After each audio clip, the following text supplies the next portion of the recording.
د خبرونو سرټکی مو در میشه و روز خانه ما را تلاشی کردن، بچهای جوان ما را کتشان بردن.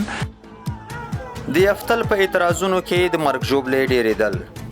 د یفتل اوسیدونکي وایي د طالبانو د ظلم او زور زیاتي له امله پاڅون ته اړ شوي، خو طالبان بیا بیل روایت وړاندې کوي. له ښوونځي د محرومې نجلۍ ځان وژنه. یوې 14 کلنې زده کوونکې له ځان وژنې مخکې لیکلي نور د اوسنیو شرایطو د زغملو وسه نه لري او په دې وضعیت کې د یوې نجلۍ ژوند ډېر سخت دی. پالیسی‌های طرف پاکستان همچنین بوده که باید راه را مسدود بکنن و باید معامله را به تجاره افغان ایجاد بکنن که خودش باعث تنش در روابط شده، ولی ما خواهان حل آن هستیم. پر پاکستان د طالبانو تور. د طالبانو ویاند وایي دوی د ترنګلتیاو غوښتونکي نه دي، بلکې دا اسلام آباد دی چې کړکېچونو ته لمن وهي.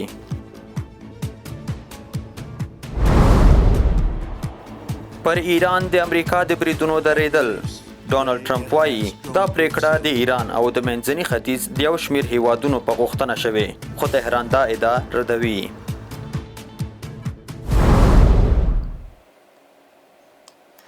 سلامونه، وخت مو پخیر. نن یکشنبه 11 د زمري چې برابرېږي 2 د اګست.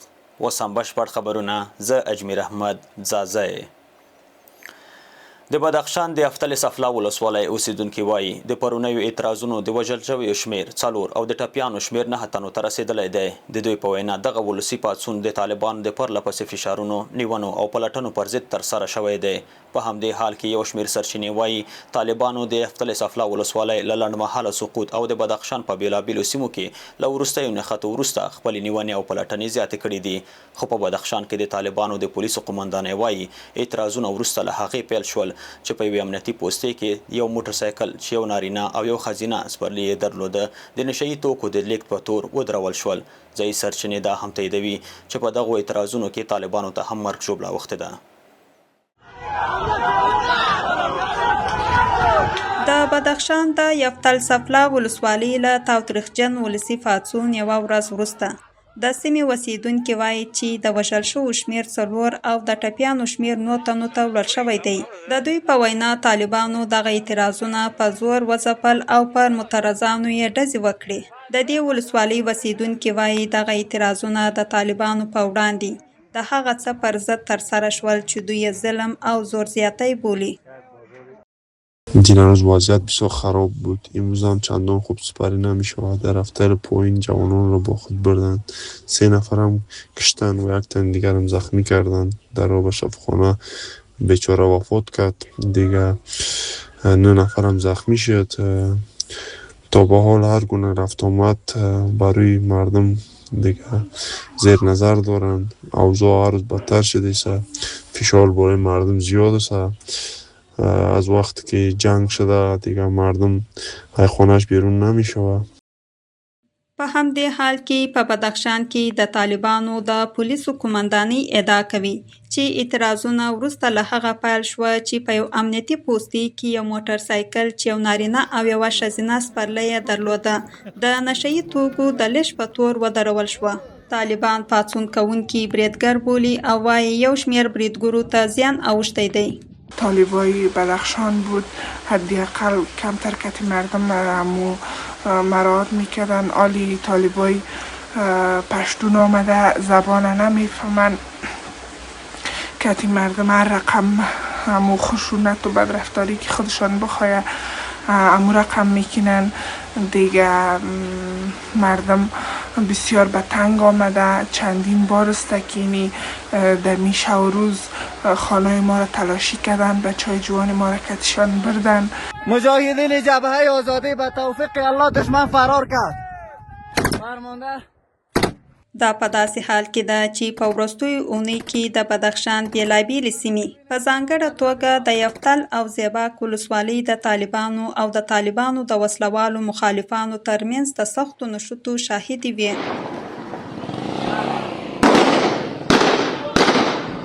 این اعتراض در برابر طالبان اوج خود را گرفته و دقیقاً مردم در پی دادخواهی خودشان هستند.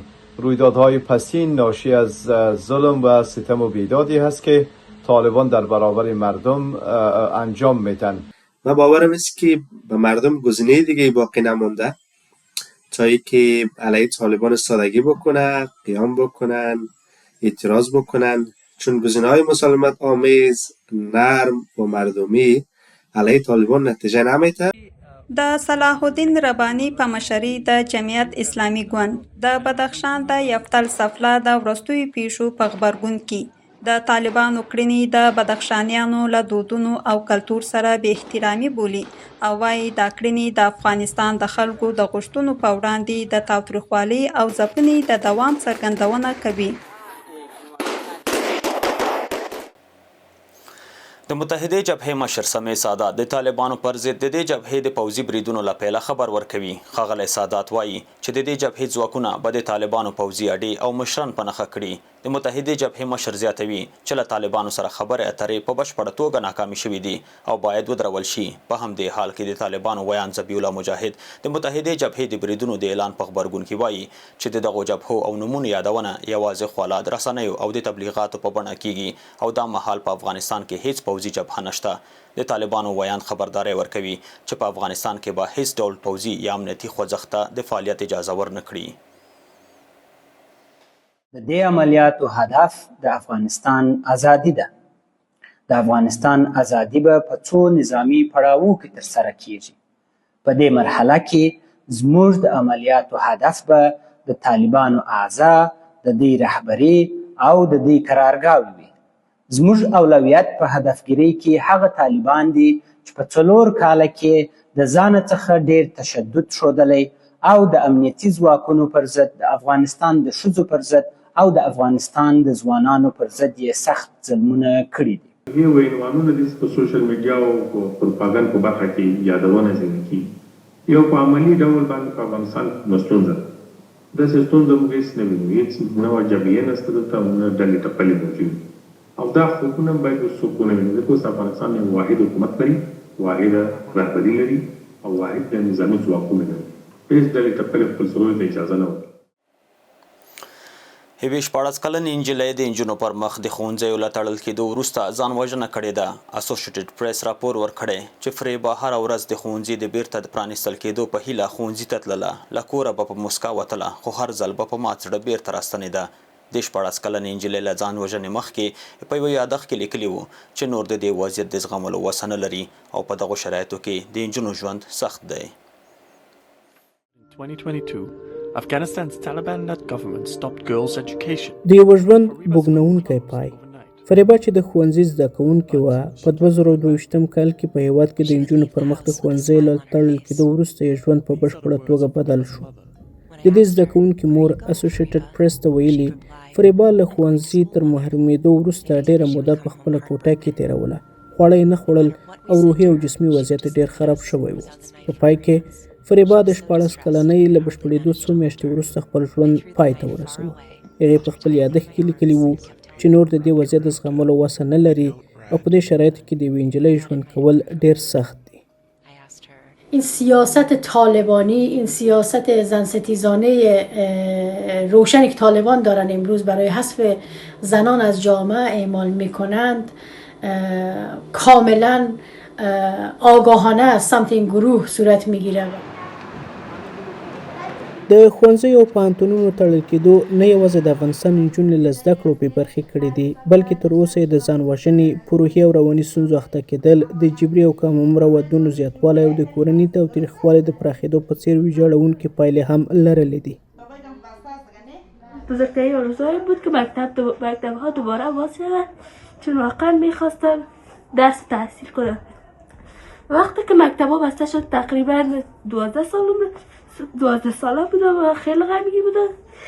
کمی من اختلالات روانی گرفتم چون واقعا به درس خواندن خیلی علاقه داشتم. ما میخوایم در مکتب برای آغاز شوم، میخوایم درس بخوانیم، تحصیل کنیم، به یک جای برسیم.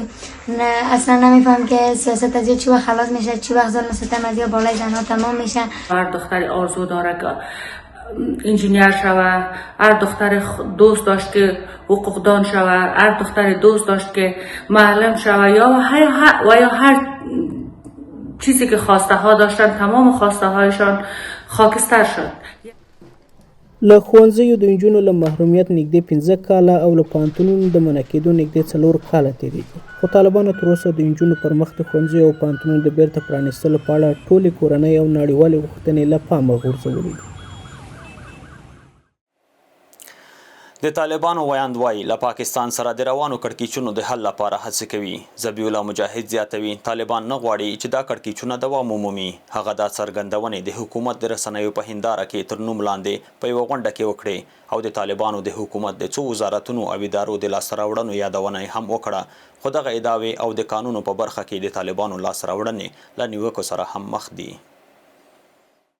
هر څومره چې یو هیواد په خپلو کورنیو سرچینو د طالبانو ویاند ذبیح الله مجاهد وایي چې دوی د پاکستان په ګډون له هیڅ هیواد سره د کړکېچ غوښتونکي نه دي، خو اسلام آباد د کابل په وړاندې د کړکېچونو په رامنځته کولو تورنوي.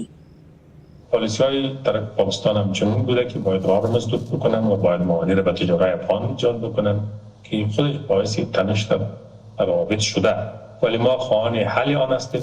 دوام آن را نمی‌خواهیم و دوام آن را به نفع هیچ جهت هم نمی‌دهیم.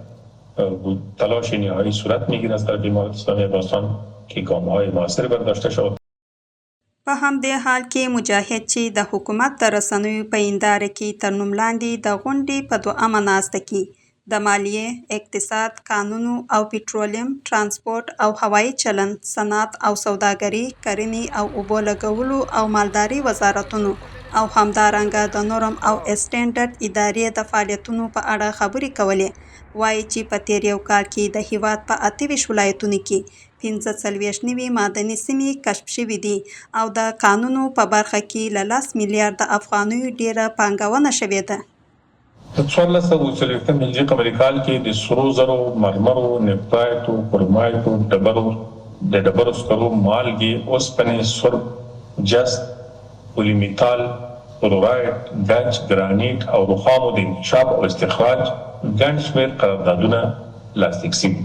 اداره طالبان چون در محدودیت و مضیقه بین المللی از یک طرف نداشتن راهبردهای کلان اقتصادی و ملی از طرف دیگر و نداشتن اداره های کارآمد از طرف دیگر رنج میبره، برای حل معضل بودجه‌ای خودشان رو آوردن و قراردادهای فوق‌العاده زیاد و غیر شفاف و بعضا لیلام و خامفروشی منابع طبیعی افغانستان، منابع ملی افغانستان، منابع زیرزمینی افغانستان و این نتایج خودش را در نسل‌های آینده نشان خواهد داد.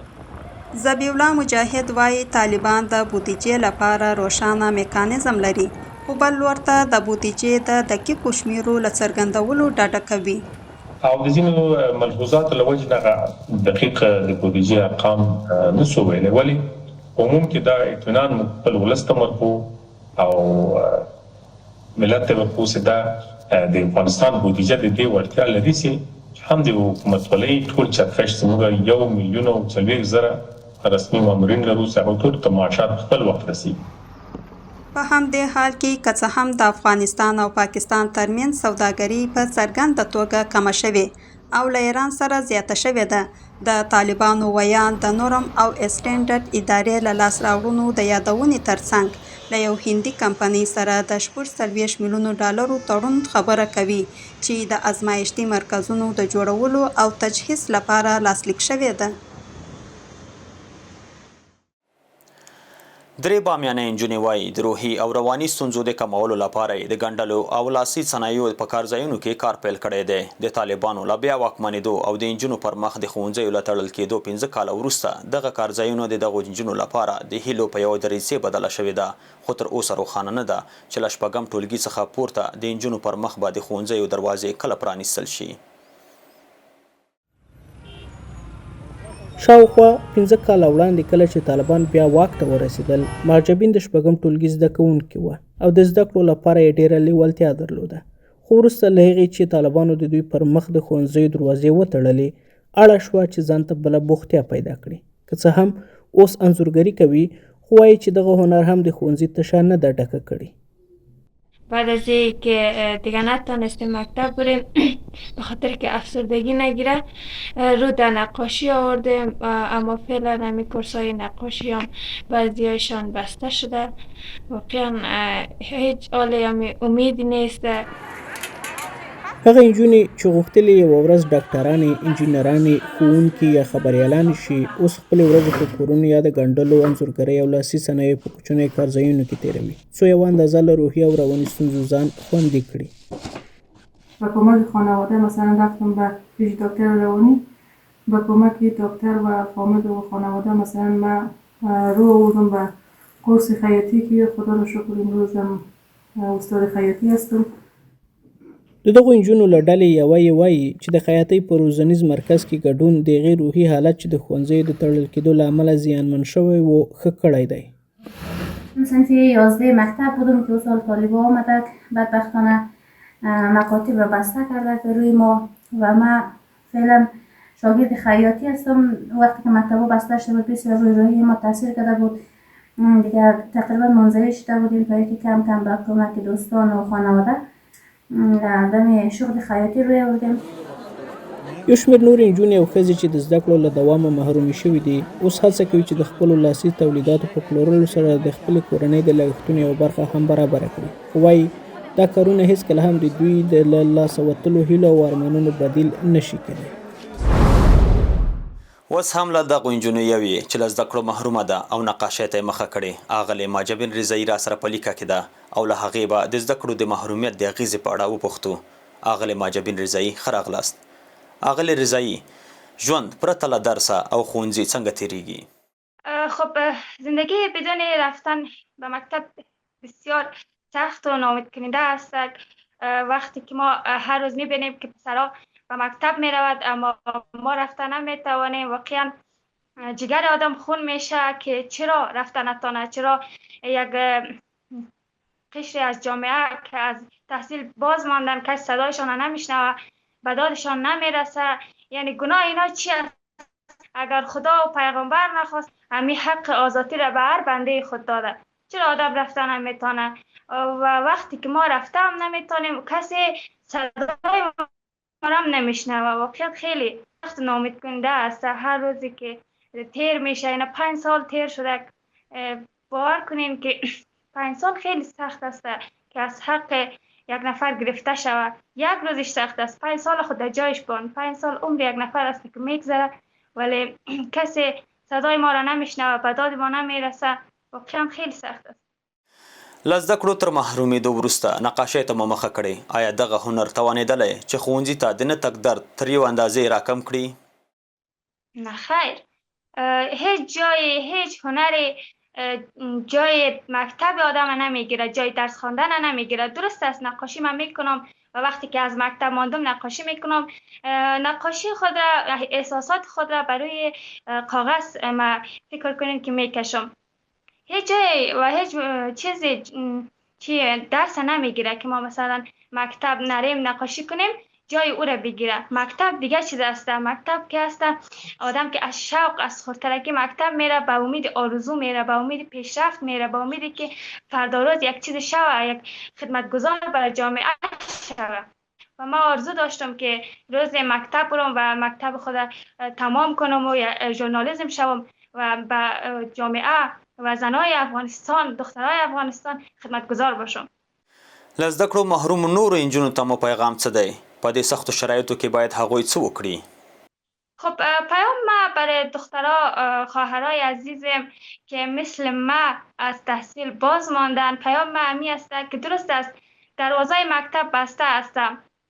با گرفتن از مکتب نه تنها که یک ساختمان را از ما گرفتن، بلکه آرزوها و زندگی ما را از ما گرفتن، اما ناامید نشود. درست است که دروازه مکتب بسته است اما هیچ وقت امید خود از دست ندن. دلهایشان همیشه به امیدی روزی باشه که مکتبا به خیر باز میشه و ما به مکتب میریم. ډیره مننه اغلې رضایي، ډیره مننه ستاسو د ځوابونو نه. تشکر از شما هم که در برنامه‌تان مرا دعوت کردید.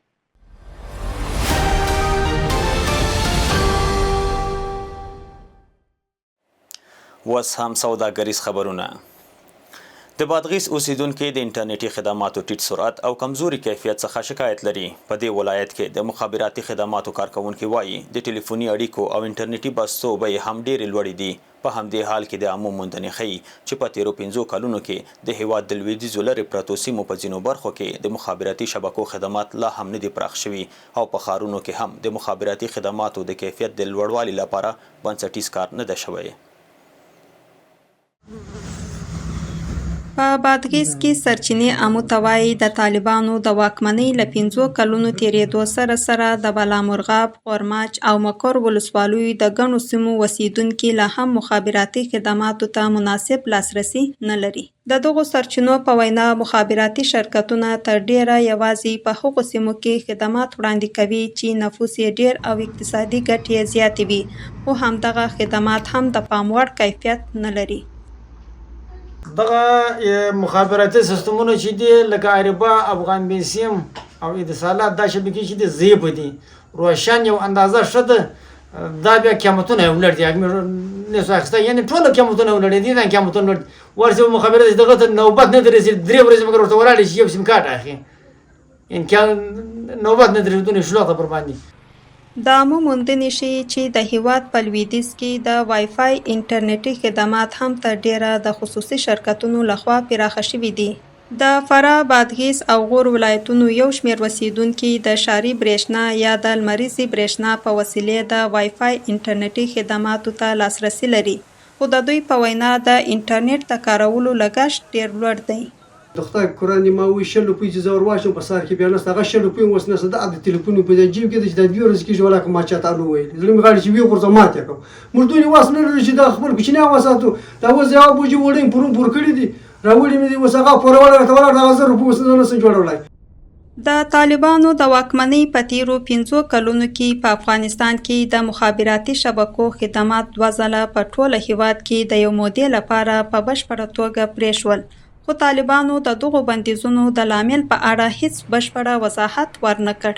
همدارنګه که څه هم طالبانو څو ځله مخابراتي شرکتونو د خدماتو د بیې د راکمولو ژمنه کړې، خو تر اوسه په دې برخه کې هیڅ عملي او اغیزمن اقدام نه دی ترسره شوی.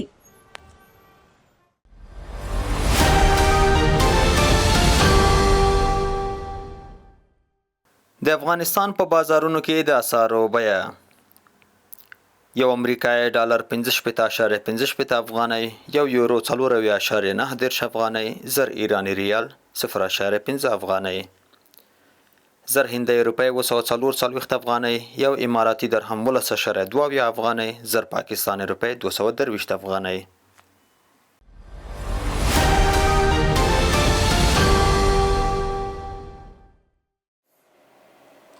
اوس هم بهرني خبرونه. د امریکا ولسمشر ډونالډ ټرمپ یو ځل بیا پر ایران د بریدونو چمتو شوې طرحه ځنډولې ده. ټرمپ وایي دا پریکړه د تهران او د سیمې د یو شمېر هیوادونو په غوښتنه ترسره شوې ده، خو ایران وایي تاسې کومه غوښتنه نه ده کړې او د امریکا هر ډول احتمالي برید ته د ځواب ویلو لپاره چمتو دي. د امریکا ولسمشر ډونالډ ټرمپ وایي پر ایران د نوي بریدونو پلان یې ځنډولی دی. ټرمپ زیاتوي دا پریکړه د ایران او منځني ختیځ د یو شمېر هیوادونو په غوښتنه شوې ده. د هغه په وینا دغو هیوادونو ویلي دي چې د یو هوکړې د چوکاټ په اړه لومړنۍ موافقې ترلاسه شوي دي. ټاکل شوې وه چې امریکا تېره شپه پر ایران نوي بریدونه پیل کړي. د راپورونو له مخې سعودي عربستان ولیعهد محمد بن سلمان هم د دغو بریدونو د احتمالي پایلو په اړه له ټرمپ سره خبرې کړې دي، خو تهران وایي داسې غوښتنه یې نه ده کړې. په همدې حال کې د ایران د بهرنیو چارو وزیر عباس عراقچي د سعودي عربستان، ترکیې او پاکستان له چارواکو سره په تلیفوني خبرو کې ویلي دي چې تهران د ډیپلوماسۍ دوام ته چمتو دی. هغه خبرداری ورکړی دی هر ډول نوی پوځي اقدام به له مناسب غبرګون سره مخ شي. له بلې خوا نړیوال بازارونه لا هم د هرمز تنګي وضعیت له نږدې څاري. له جګړې مخکې د نړۍ شاوخوا 5مه برخه نفت او مایع ګاز د همدې تنګي له لارې لیږدول کېدل او هر ډول ګډوډي په دې لاره کې د انرژي پر بیه او نړیوال اقتصاد مستقیمه اغیزه درلوده. په همدې حال کې امریکایي چارواکو د خپل هیواد رسنیو ته ویلي دي چې پر ایران د نوي بریدونو غوراوی لا هم پر میز پروت دی، موافقو عملي کېدل یې د راتلونکو څو ورځو ډیپلوماټیکو هڅو له پیل سره تړلې ده. د نړۍ په نورو سیمو کې اسرائیلو د دویمې پرلپسې ورځې لپاره د غزې پر تړانګې هوایي بریدونه کړي دي چې له امله یې د یو ماشوم په ګډون 9 فلسطینیان وژل شوي دي. دا بریدونه په داسې حال کې شوي چې د امریکا ولسمشر ډونالډ ټرمپ د غزې د اوربند د هوکړې په پلي کېدو کې له پرمختګه خبر ورکوي. د راپورونو له مخې د یکشنبې سهار د دیر البلخ ښار پر یوې ودانۍ د هوایي برید په پایله کې یوه میړه او یو میرمن وژل شوي او 4 نور ټپیان شوي دي. همدارنګه د غزې ښار پر یوې بلې ودانۍ د برید له امله د یو ماشوم په ګډون 2 تنه وژل شوي دي. بل لور ته حماس ویلي چې یوازې هغه مهال به خپلې وسلې وسپاري چې اسرائیل خپل پوځي بریدونه ودروي او ځواکونه یې له غزې ووځي. د بلې خوا یو اسرائیلي چارواکي ویلي چې تر هغې به د ځواکونو شاتګ ونه شي څو چې حماس په رښتینې توګه بې وسلې شوي نه وي. د امریکا د آیډاهو ایالت د ټوین فالز ښار د ان ان اوټ رستورانت په یوه څانګه کې د ډزو له امله د بریدګر په ګډون 3 تنه وژل شوي دي. د راپورونو له مخې بریدګر پر خلکو ډزې وکړې خو وروسته د یو بل وسلوال کس لخوا ووژل شو. په دې پیښه کې 7 نور کسان هم ټپیان شوي دي. د ښار د پولیسو مشر ویلي چې د بریدګر د هویت او د برید د انګیزې د معلومولو لپاره څېړنې روانې دي. د چین چارواکي وایي د ګانسو ولایت د ناڅاپي سیلابونو د قربانیانو شمېر 25 تنو ته رسېدلی او 23 تنه نور ټپیان شوي دي. دغه سیلابونه تېره اونۍ د سختو بارانونو له امله د چین په شمال لویدیځ کې د دینګشي ښار د ویوان ولسوالۍ ځینې سیمې ځپلې دي. په همدې حال کې چارواکو په ګانسو ولایت کې د ځمکې ښویدنې د خطر خبرداری هم ورکړی دی. په سیچوان ولایت کې هم له 44,000 څخه ډېر کسان خوندي سیمو ته لېږدول شوي دي او د سیلابونو د موسم له پیل راهیسې د بې ځایه شویو کسانو شمېر له 880,000 اوښتی دی.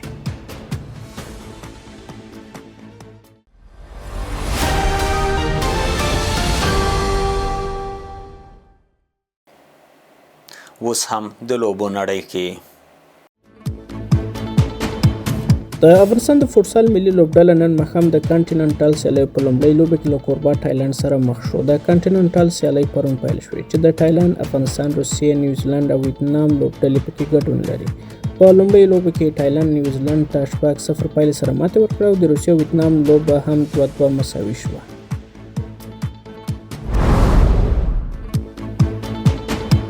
د افغانستان د 12 کلنو فوټبال لیګ په دوام نن 2 لوبې ترسره شوې. په لومړۍ لوبه کې سرخپوشانه خوافي د اتفاق خانزاده کندهار په وړاندې ولوبېدل او دویمه لوبه د استقلال کابل او د کندهار عینومېنې ترمنځ ترسره شوه.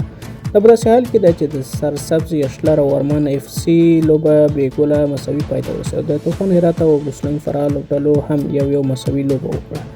د سیالۍ 4مه اونۍ روانه ده او سرسبز یشلر لوبډله د 2 امتیازونو په لرلو سره د جدول په سر کې ځای لري.